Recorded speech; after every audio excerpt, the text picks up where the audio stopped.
So hello, welcome to my channel. म अहिले अलिक सन्चो छैन, बिरामी छु हैन।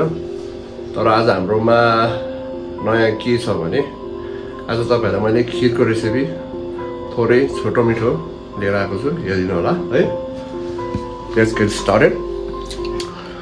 First of all के भन्दाखेरि हामीसँग दुध छ, चिनी अनि थोरै ड्राई फ्रुट्सहरु छ, घरमा के छ त्यही थियो हैन। हामीसँग घिउ पनि लास्ट यति रहेछ, यो ओरिजिनल पहाडको घिउ। हामी अनि टक्क यो चामल भिजाएको छु मैले, ताई चिनी चामल। हामी अब यो भाँडामा पकाउनु पर्ने।